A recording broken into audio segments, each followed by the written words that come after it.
Well, the new patch is on the PTS, and I've got the last episode of our patch note review for you guys. In this episode, we're going to be going over the guild skill lines, as well as the Vampire, Werewolf, and Alliance War changes. There's quite a few changes to all of these different skills and abilities, so I'd love to hear your guys' input on these changes.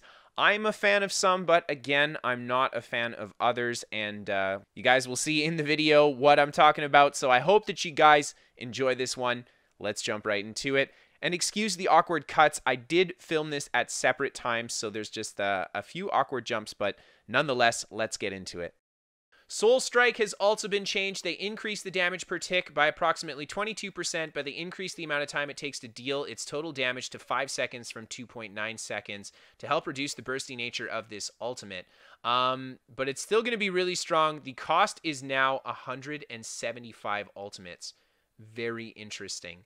Very interesting. So Soul Assault is still going to be really strong though, and it doesn't have a cast time. So why did all the other single target ultimates get cast time and Soul Strike did not?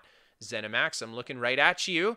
Soul Trap has been restructured as well. They increased the damage per tick by 161%. This could actually be a viable dot for Magicka builds now. Now, this ability will also scale off of your offensive stats. Whether you have higher weapon or magical damage, it will scale with the higher one. So this opens up a dot for a stamina build too, and they removed the 2-second delay from this ability as well. The Vampire Bat Swarm has had its cost reduced to 250 ultimate, so that's pretty interesting. And if we look at the morphs of these swarms, they have had their cost reduced to 200 ultimate on the morphs.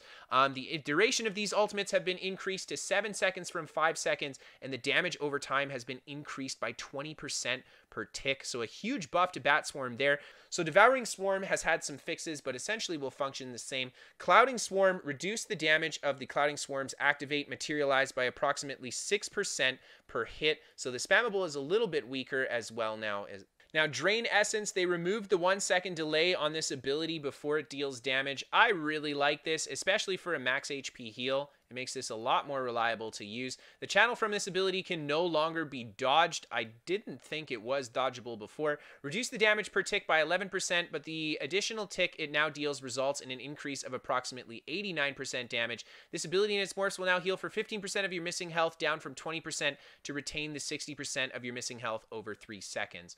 So yeah, still a good heal over time. I actually liked it, just making this a little bit easier to use.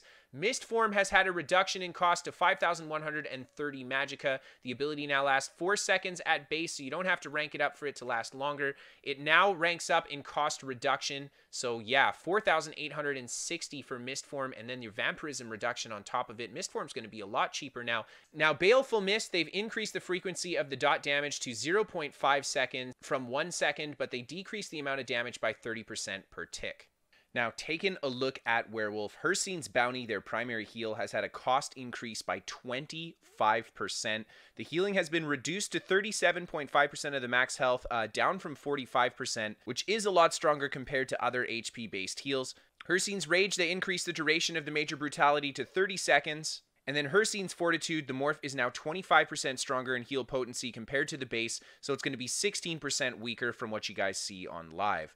Now, Infectious Claws have had an increased cost to 3,442 stamina, and the damage of the initial hit has been buffed by 25%, and the damage over time has been reduced by 11%. This kind of makes sense with how Zenimax has been changing AoE dots and stuff. Piercing Howl has had a reduced cost and a reduced damage by 14%, so a little bit of loss of damage there. The Howl of Agony now increases the damage dealt on a feared target to 33%, so a lot of bonus damage on that guy. Pounce, the cost has been reduced to 4,000 stamina, just a little bit of a cost reduction there. And the AoE damage dealt by the Brutal Pounce is now going to be the same damage as the initial hit, so a little bit more AoE splash with that. Now, Roar has had a cost increase to 4,300 stamina. They reduced the radius to 6 meters from 8 meters, and they increased the duration of the fear to 4 seconds, so it lasts a little bit longer. Deafening Roar is now going to apply Major Fracture properly, whether they were feared or not. And then Ferocious Roar is going to rank up in cost reduction, and the final base cost will be 4,034 stamina. Now, the werewolf transformation, they have made just some changes to being in werewolf as well. They reduce the damage dealt by your light and heavy attacks by 17%. Werewolf light and heavies are very, very strong, so I think this was kind of warranted. They increased the range of light attacks to 7 meters and the heavy attacks to 10 meters, and this was done to preserve the same distance from standard forms, since your character size increase was not applying to the range of your abilities, causing your attacks to appear as if they lost range.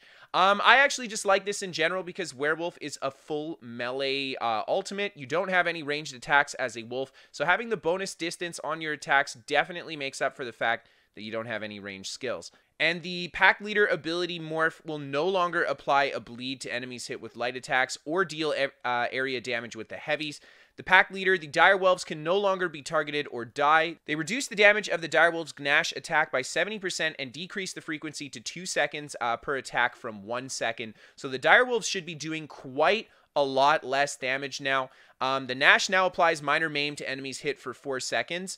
That's going to be nice just defensively. They reduce the damage of the lunge attack by 60%, another cut to the damage. Lunge will now be cast every 10 seconds rather than have a 25% chance every 3 seconds to cast. Lunge will now snare enemies by 30%. So they add this snare to the werewolf too, and the direwolves will now return to your side if you travel far enough away from them, since they are lost and confused without their leader. Very interesting. And the werewolf berserker morph, they increase the damage of the bleed by 25%. So one morph you will have the bleed, the other morph you will not. Now, taking a look at the Fighters Guild changes, Circle of Protection has had a massive cost reduction, 3,902 stamina for it now. Yeah, it's pretty much half of what it used to be.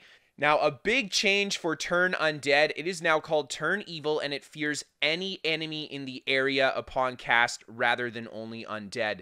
This is huge because this pretty much means that every single class in the game now has a fear. And yeah, fear is a really strong, it is player-based cast, so they have to be on top of you, but it is a very, very strong stun. So this is a big deal, just adding fear to everybody. This will definitely throw the block meta a little bit south because block gets shredded by fear, so we're going to see how this plays out. The Ring of Preservation, this morph no longer reduces the cost of roll dodge while in the area. Instead, it heals up to 6 friendly targets, yourself included, every half second, and the heal is based on our AoE hot standards. I'm not sure how strong of a heal this is going to be, but very exciting, especially for stamina builds who are kind of lacking heals this patch, losing the heal over time from rally, etc.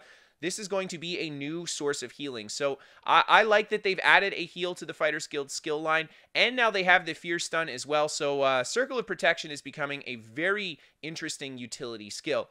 Now, Dawnbreaker, they have added the cast time to the Dawnbreaker, and if you cancel it early, it will not consume the ultimate, and it cannot be bashed or interrupted. But man, we talked about this. Adding in cast time is just it's a stupid idea. Honestly, I have no idea why ZeniMax would even think that this is a good idea, why they would think that the community would want this. This is, yeah, really, really far off the mark. We talked about this earlier in the video, man. Just such a bad change. They increased the damage of the dot by 1% per rank. The ability in its morphs no longer has the 6-person target cap, since the total area is smaller than other ultimates such as Dragon Leap or Permafrost. So now there's no cap on how many you can hit. I didn't know that. I thought there was no cap before. The Flawless morph, this no longer passively increases your weapon damage by 5% for slotting. Instead, it grants you 300 weapon damage for 14 seconds, which ranks up to 20 seconds at rank 4. And this morph no longer increases in damage per rank. And then the Smiting, this morph will now properly gain its 20% damage increase, which will result in a 1% damage loss from what we see on live. I don't like this at all. I actually think this change to Flawless Dawnbreaker is really bad. A big reason why hybrids can work well in PvP is because of skills like Flawless Dawnbreaker, which allow us to stack higher weapon damage. High-end stamina burst builds are not running Flawless anyway because it's not a great burst ultimate. Yeah, man. And now they add the weapon damage for 20 seconds when you use it. This is a terrible change. Just a terrible change. Now, moving on to the next one here. We've got Expert Hunter. Evil Hunter fixed an issue where this ability will cost more than its original form. The morph no longer grants 25% reduced stamina cost of Fighters Guild. Instead, it grants up to 25% damage dealt with non-ultimate Fighters Guild abilities. This is very interesting. So this is just going to ramp up the things like Silver Leash, etc. The damage on all our Fighters Guild skills will go quite a lot higher. 25% is a huge damage increase. Now, it doesn't affect the ultimate, which is definitely a good thing, but yeah. Camo Hunter, they decrease the duration of the minor berserk to 5 seconds from 10 seconds at rank 4. Now, Silver Bolts has been redefined as a spammable. The damage has been increased by 12%. This is going to be one of the strongest spammables now. Silver Bolts was pretty on par with a lot of your other spammables, but they just had other effects that made them better. Silver Bolt is going to have maybe one of the best tooltips for a single target spammable now. The cost has also been reduced to 2,700, and it no longer snares enemies when we hit them. Now, Silver Shards, this ability now hits all nearby enemies to your original target instead of having a cap. The AoE damage is now 25% weaker than the initial hit instead of 50%. So a little bit of a change there. And then Silver Bolts, they decreased the damage by 25%. They increased the cost, and they reduced the snare potency. But the Silver Bolt morph, of course, is going to pull your opponent to you. So just a little bit of a balance, really defining this skill between either the spammable or the CC version of it. Now, Trap Beast, they have increased the duration of the damage over time of this and the Lightweight Beast Trap to 10 seconds from 6 seconds. The Minor Force will now properly line up with the duration as well. They reduce the damage per tick by 6% and reduce the duration of the Immobilize on all morphs to 2 seconds. The cost has also been reduced to 3,240. And then Rearming Trap has been renamed to Barb Trap. It no longer places a new trap in the area when the duration ends, but instead increases the duration of the dot applied up to 18 seconds at rank 4. And the damage per tick has been increased by 33% since it was lower than the base morph as well. So this is going to make the trap, I think, a lot more practical to use, especially for that minor force buff as well. You just won't have to recast it as often. Now, Entropy has been changed, redesigned this ability to operate as a damage over time rather than the kind of hybrid that it was. They increased the cost of this ability to 2,970, and they no longer have the heal over time attached to them, but their damage has been increased by 220%. They definitely needed a massive damage increase on this skill if they wanted to make it even kind of viable as a damage over time skill. They decreased the duration to 10 seconds from 12, but the major sorcery remains at 20 seconds. Now, Structured Entropy, this no longer grants max health for slotting. It instead now heals you every 2 seconds for 10 seconds, so we get the heal over time back there, and it looks like it's going to be a little bit better. And then Degeneration, this morph no longer has the 15% chance to heal you when you deal a light or heavy. Instead, it returns 100 magicka when dealing a light or heavy attack on the target while the dot persists. Also reduced the cost of this ability down to 2,700. So just adding a bit of a sustain option here, but only 100 resource back on light and heavy. You won't be able to make this ability free. It'll just be a little bit cheaper than what it shows for the total cost there. So I like these changes to Entropy. Honestly, Entropy, outside of getting the major sorcery buff, was a pretty lackluster skill all around. This will hopefully make it useful for players, so a good pass on this one here. Equilibrium, the major ward and resolve will now begin their duration at 22 seconds instead of 20 seconds. And Spell Symmetry, they have increased the cost reduction granted from this ability to 33% from 28%. Now, the Fire Rune, they have increased the damage of this ability by 25% for the initial hit and reduced the cost by 3,240. Also, a very non-popular skill. The Scaling Rune, they've increased the damage over time by 115% per tick. This is definitely a lot stronger than it used to be. In the Volcanic Rune, this morph no longer increases the duration of the stun as the ability ranks up, but reduces the cost of the ability down to 2,970. The Volcanic Rune is a nice trolley stun, but it is definitely not something you see a lot of people use in PvP. Now, Meteor, they removed the 6-person target cap from this ability. That's very interesting. I didn't know this had a target cap still, but I guess it doesn't now. They reduced the damage over time by 13% per tick, but they increased the duration, so you'll have a bit of a damage make up by having it last a little bit longer.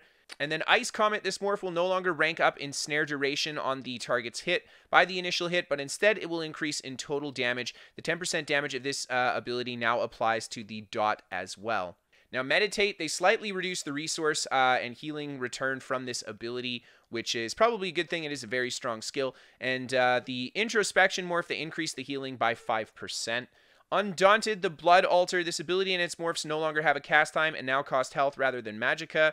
And this ability for the Overflowing Altar attempts and fails to rank up in the healing synergy provided and instead reduces in cost as it ranks up. Very interesting. I like that they took the cast time away.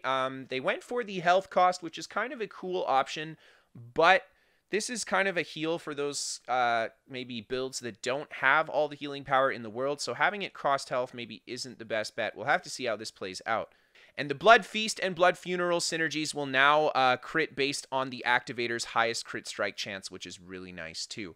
Bone Shield has had an increase in cost, but a fix applying the stamina cost reduction it was missing, so its total cost should be 3,672 stamina, down from where it was before. The Spike Bone Shield has had a massive increase, 30% increased damage return off of it from 33%, so this makes it a much better option for returning damage and defending yourself, so I really like that. Now, the Bone Wall and the Spinal Surge synergies, they will now affect up to 6 allies, up from 4, and they reduce the size of the shields to 30% of the Synergizer's max health from 50%. You know, honestly, this synergy used to be really strong, but now at 30%, it's maybe not even that worthwhile. We'll see how this plays out, though. Inner Fire, reduce the cost of this ability and its morphs to 2,700 from 4k, and increase the chance of applying the synergy to 50% from 25%. This morph now also causes your target to take 5% more damage from you while the taunt persists, and the added stamina cost reduction to this morph, taking the cost to 2,300 stamina. 5% more damage while the taunt persists. Does this count for PvP? Can you use this on a player for the damage bonus? This is my big question here. I know you can't taunt a player, but will you be able to put the damage increase on them? And then Inner Rage, this morph guarantees the synergy instead of increasing the chance. Now, Necrotic Orb, they have reduced the base cost to 3,780 magicka. They reduce the damage per tick of this ability and the Mystic Orb by 13%, sorry, but it can now deal damage every half second instead of every second. So this should be a net damage increase. You can only have one orb active at a time. You used to be able to spam them. Decrease the speed to 2 meters per second from 3 meters per second to help it deal damage or heal targets more reliably as the orb passes them. So now it moves slower as well. Now, the Healing Orb morph has had a reduced in the healing per tick by 13% to match the damage reduction, but it did not have an increase in the amount of, or the frequency of the healing.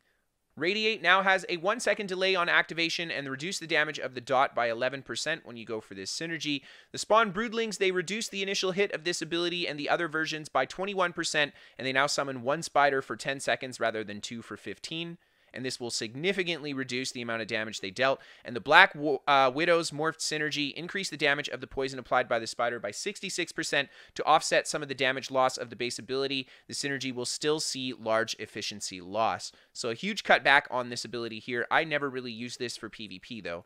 Now, Trapping Webs, they reduce the cost of this ability and its morphs by 15% since they were missing the standard, and these abilities now deal an initial hit of damage when they land on their target location, resulting in a 75% damage increase for the caster, and fix many issues where the part of this ability would fail if the caster was silenced. Now, taking a look at the Alliance War changes, starting out in Caltrops, we've got reduced the base cost to 2,984. We've increased the snare potency to 50% from 30%, reduced the damage per tick by 60%, and increased the duration to 10, or decreased the duration to 10 seconds from 12 seconds, and these apply to all the morphs. The Anti-Cavalry Caltrops, the decreased base duration to 12 seconds, which ranks up to 15 at rank 4, and no longer increases in damage per tick. And the Razor Caltrops, this ability no longer deals the initial hit damage, but instead applies Major Fracture to enemies hit by the dot up to 4 seconds at rank 4. Big change to Caltrops here. I actually like the initial hit on Razor Caltrops. I did want to try a build with that, but I guess that is going now. Now, Magicka Detonation, they reduced the cast time of this ability and the Inevitable Det morph to 1 second from 1.5. They increased the damage of all morphs by 7%, and they reduced the base cost to 3,510. They removed the maximum limit on target scaling of these abilities so they may actually combat large groups of enemies for in their intended design. Really nice stuff. I had no idea they had so much of these maximum target limits still tied to these abilities, and I'm glad they're taking them off. Rapid Maneuver, they reduced the cost to 6,885 from 8k. For the 15% stamina cost reduction standard. The ability and its morphs will no longer remove themselves if you take actions such as healing or damage. This is a massive change to rapid maneuvers. This actually makes it a viable speed buff on any build, not just for out of combat speed buff. However, they reduced the duration on Major Expedition to 8 seconds from 30. However, it will still grant the Major Gallop for 30 seconds.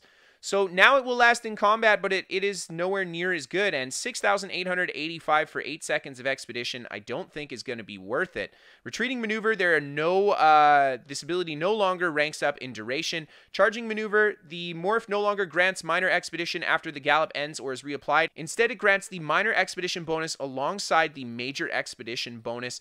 Very, very interesting. So now we get both Major, Minor Expedition from one skill, but it is very, very expensive, and this ability no longer ranks up in duration, but instead reduces in cost. That's going to help make this ability a little bit better. Fix an issue where the Minor Expedition was ignoring range requirements and applying to allies in lands far, far away.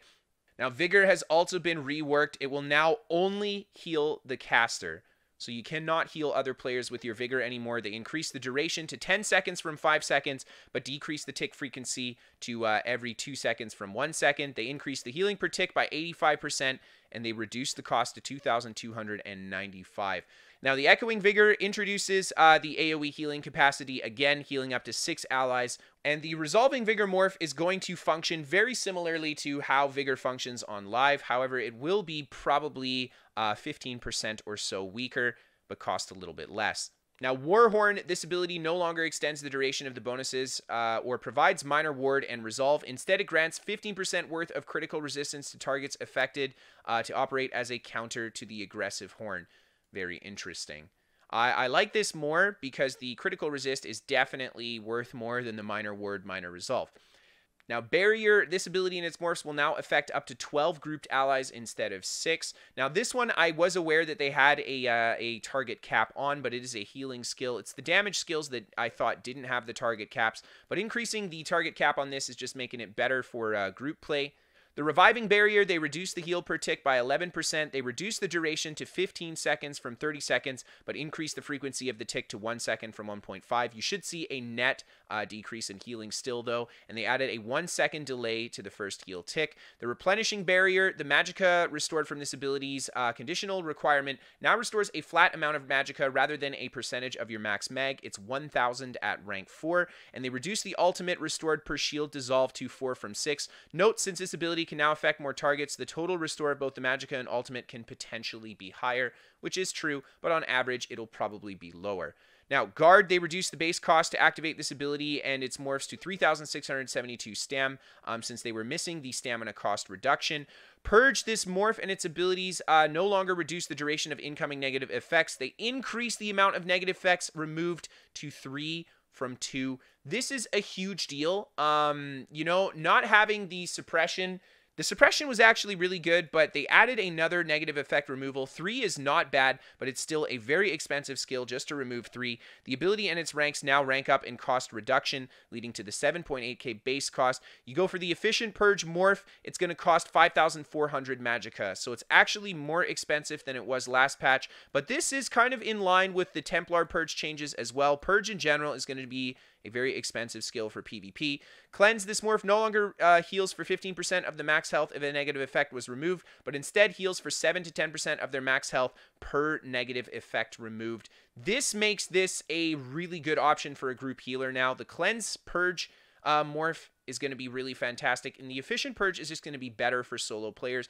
I actually like this change that they're making Purge more attractive. Honestly, they could have gone a little bit further with Efficient Purge. I think I'll say that.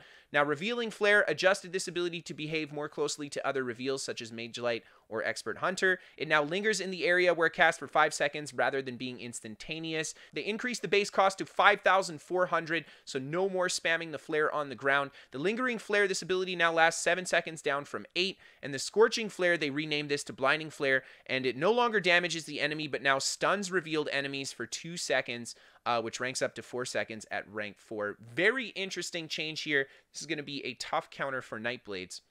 Now, Siege Shield, this ability and its morphs now affect up to 12 allies instead of 6. Another change there. I do like that, but they reduce the base cost to 8k. I also like this too. Siege in PvP is very strong, and Siege Shield is a good counter to it, so I like encouraging people to use it. They reduce the cost on the Propelling Shield to 7,800 Magicka, and then the Siege Weapon Shield, the protection for the siege weapons will now apply to all friendly siege weaponry, including your own, rather than only your allies' siege. and they fixed an issue where the damage mitigation from siege attacks on players was applying to anyone in the area instead of only you and allied players. So, all in all, some interesting changes to the guild skills. I really like some of the changes, especially to the Fighters Guild skill line. We get to see some more utility. However, there was definitely some changes that I didn't like. I mean, we've got the cast time on Dawnbreaker, Flawless Dawnbreaker losing the weapon damage percentage bonus. You know, it's just kind of a kick to Buildcraft. It's kind of a kick to hybrids especially. So, you know, I don't know. I'd love to hear what you guys think about this set of changes here. This is the last video that I have going over these patch notes for you guys. So if you haven't seen the previous 3 videos, be sure to check them out if you want to be fully filled in on all the changes in the Scalebreaker update. So thank you guys for watching. If you like this video, hit that like button. If you guys are new here, hit that subscribe button. I create regular ESO content. We've got PvP commentaries, we've got builds, we've got guides, we've got community featured content as well. So be sure to stick around for more good stuff from the channel. We feature top 5 PvP battles as well as builds on the channel. So if you guys are interested in submitting your own clips or builds, you can send them to KristoferESO@hotmail.com. We go through the clips live on Twitch together, so if you guys want to come vote on the top 5 and make sure your favorite clips make it into the episode, be sure to check out that live stream. We are sponsored by What the Fast. They're a VPN for gamers. They give me better ping to my favorite games, and they're free to try for the first 14 days. No credit card to sign up, so no harm, no foul if it doesn't give you what you're looking for. And last but not least, if you guys really love the show and you want to help support it, you can always become a patron on Patreon. Without you, I would not be able to do this job that I love so much. So thank you guys so much for helping. Thank you guys so much just for watching. I hope to see you guys next time, and have a great night, everyone.